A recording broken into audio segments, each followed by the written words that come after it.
7 km de route avec des aires de stationnement à chaque kilomètre, à construire après une large opération d'expropriation, une érosion majeure à traiter, voilà sommairement le contenu du projet de la route Nzolana que vient de lancer officiellement le ministre d'État, ministre des Infrastructures et Travaux Publics, Alexis Guissaro, ce jeudi 20 octobre. L'objectif à terme est de relier le quartier Kintsuka à partir de Pompage au quartier Upen grâce aux avenues Nzolana et Mamaemo en passant par les quartiers Malueka et Sangamamba. La cérémonie de lancement qui a vécu sur le terrain municipal du quartier Malueka a connu la participation de l'ambassadeur en RDC de la République populaire de Chine, signe que l'amitié entre les deux peuples vit encore. Après le mot de bienvenue dit par le bourgmestre de la commune de Ngaliema, l'ingénieur Charles Médard Ilunga, directeur général de l'Agence congolaise des grands travaux, maître d'ouvrage délégué du ministère des Infrastructures et Travaux publics sur ce projet, a expliqué les contraintes qui ont pesé sur ce dernier.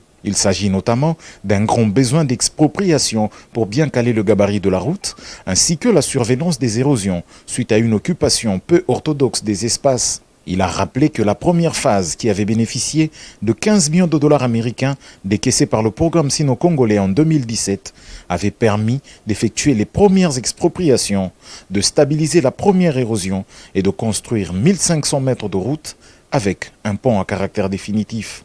La seconde phase, quant à elle, financée par la même source à hauteur de près de 24 millions de dollars américains, permettra de finaliser le projet. Le directeur général de la SICOMINE, Joint Venture, qui garantit le financement, a donné des assurances que pour cette fois-ci, l'on ne s'arrête pas avant d'avoir tout bouclé. Prenant la parole, le ministre Alexis Guissaro, après avoir salué la collaboration entre la RDC et la Chine à travers le programme sino-congolais, a demandé à la population de faire sienne ce projet qui va apporter le développement dans cette partie de la capitale.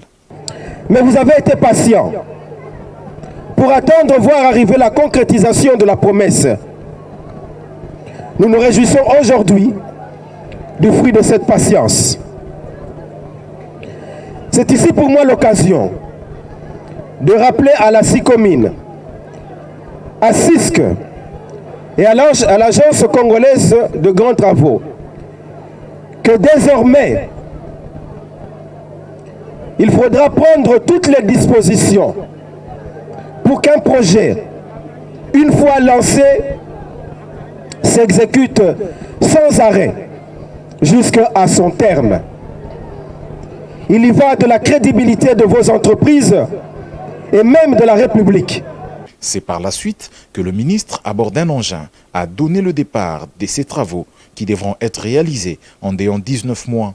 Un projet sur lequel la population de la zone compte énormément pour sortir d'un enclavement appauvrissant.